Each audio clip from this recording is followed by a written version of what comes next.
गुरुग्राम से टिकट मिलने के बाद सांसद राव इंद्रजीत सिंह ने ली कार्यकर्ताओं की बैठक।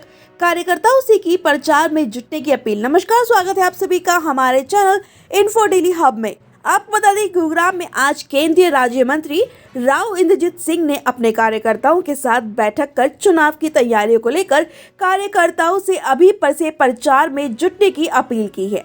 बीजेपी ने गुरुग्राम लोकसभा से राव इंद्रजीत सिंह को प्रत्याशी बनाया है। कार्यकर्ताओं की बैठक के दौरान राव इंद्रजीत सिंह ने कार्यकर्ताओं से सुझाव लिए, तो वहीं कार्यकर्ताओं से चुनाव प्रचार प्रसार में जुटने के लिए भी कहा। केंद्रीय राज्य मंत्री राव इंद्रजीत सिंह ने कहा कि इस बार बीजेपी देश में एक बार फिर लोकसभा चुनाव जीतेगी और इस बार हमने अपने सहयोगियों राजनीतिक संगठनों के साथ मिलकर 400 से ज्यादा सीटें जीतनी हैं। गुरुग्राम लोकसभा से प्रत्याशी बन जाने पर बीजेपी आला कमान का धन्यवाद किया और इस बार ये दावा किया कि इस सीट पर उनकी भारी मतों से जीत भी होगी। हरियाणा सरकार में मंत्रिमंडल विस्तार को लेकर उन्होंने कहा कि इस बारे में उनसे कोई भी बातचीत नहीं हुई है। हरियाणा के मंत्रिमंडल विस्तार में उनका कोई हस्तक्षेप नहीं है। आज बतौर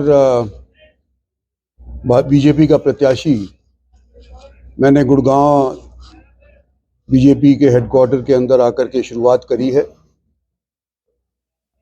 जिस तरह का जोश इस बार मेरे को गुड़गांव के अंदर नज़र आया है, मैं यहाँ से पहले भी कई साल लोकसभा का सदस्य रह चुका हूँ, लेकिन इतना जोश मैंने पब्लिक के अंदर पहले नहीं देखा जो कि इस बार मेरे को देखने को मिल रहा है। हालांकि मैं ये छठा इलेक्शन लड़ने जा रहा हूँ, इलेक्शन लोकसभा का, तो मुझे तो पूरी उम्मीद है कि जो हमारी पार्टी की तरफ से 400 का नारा दिया गया है और हरियाणा के अंदर 10 की 10 सीटें भारतीय जनता पार्टी के झोली में दोबारा से डालने की बात हमारी पार्टी ने उम्मीद करी है, वो पब्लिक उस उम्मीद को पूरा करेगी। आज आप लोग गुड़गांव के वरिष्ठ पत्रकार बंधु हैं, विजुअल मीडिया से भी और प्रिंट मीडिया से भी, तो आपसे भी मैं ये निवेदन करना चाहता हूं कि आप लोगों की कलम या आप लोगों की वाणी सकारात्मक तौर के ऊपर पिछले अगले दिनों के अंदर रहे और जो वास्तविकता है उसके अनुसार ही कृपा आप लोग अपनी ज़बान चलाएं या अपनी कलम चलाएं।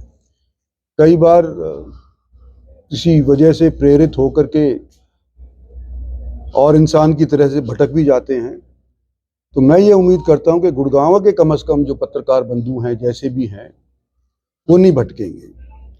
मैं ये उम्मीद करता हूं कि आने वाले समय के अंदर जो वास्तविकता है उसको आप दर्शाएंगे, आपका सहयोग और साथ हमारी पार्टी को मिलेगा और हमारे को जीतने के पश्चात आपके साथ मीठा खाने को एक बार फिर से मौका मिलेगा। धन्यवाद। मुद्दे क्या रहने वाले हैं? देखिए, मुद्दे तो तीसरी बार जैसे कि इलेक्शन लड़ा जाता है, कोई पार्टी लड़ती है तो जीत के लिए तो वो ट्राई करती ही है, लेकिन भारतीय जनता पार्टी ने रिकॉर्ड बनाना है कि पहली बार जब वो सत्तासीन हुई तो मेजॉरिटी से हुई, दूसरी बार सत्तासीन हुई तो उससे अव्वल मेजॉरिटी से हुई और तीसरी बार जब सत्तासीन होएगी तो हम सब यही उम्मीद करते हैं कि दूसरी वाली पारी से भी फालतू वोटों से सत्तासीन होगी। ये देश की राजनीति के अंदर एक रिकॉर्ड बनेगा। अगर आप इतिहास के ऊपर अपनी नज़र दौड़ाएंगे तो आप देखेंगे कि जो भी पार्टियां सत्तासीन हुई हैं, चाहे 2 बार लगातार हुई हैं, दूसरी बार जब वो सत्तासीन हुई हैं, पहली मेजॉरिटी से कम वोट हासिल करके वो सत्तासीन हुई हैं, उससे फालतू वोट लेकर के नहीं हुई है।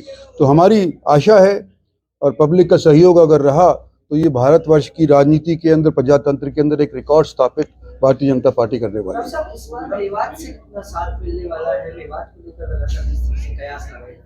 देखो, मेवात से पहले की निस्बत मुझे अव्वल वोट मिलेंगी, ये तो आप लोग भी भांप लिए होंगे।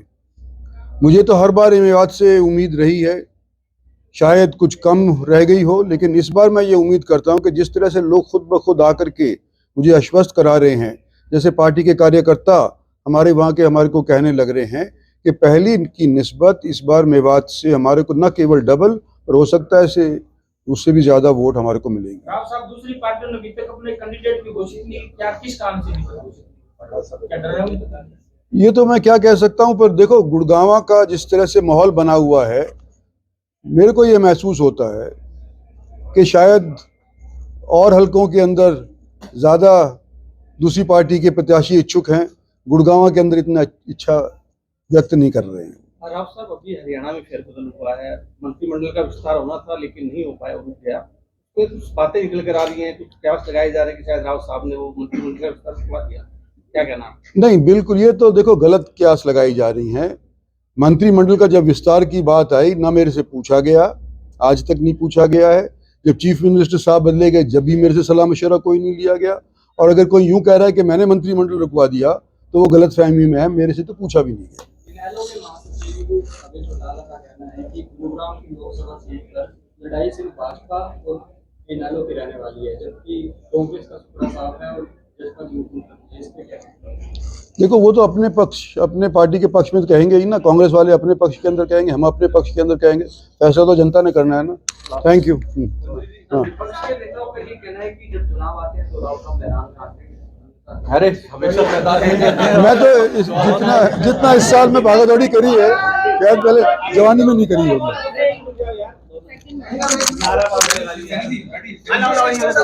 अभी तो हम रेलवे स्टेशन पे गए थे, रेलवे स्टेशन का करने के लिए बहुत बहुत धन्यवाद। बता दें कि भाजपा ने एक बार फिर तीसरी बार गुरुग्राम से लोकसभा सीट से अपना उम्मीदवार राव को चुना है। ऐसे में राव ने भी ये साफ कर दिया है कि गुरुग्राम सीट से कौन जीतेगा और कौन हारेगा, इसका फैसला जनता तय करेगी। फिलहाल के लिए इतना ही। ऐसी तमाम खबर जानने के लिए जुड़े रहे हमारे साथ। तो जाने से पहले चैनल को लाइक, शेयर एंड सब्सक्राइब भी जरूर कर ले।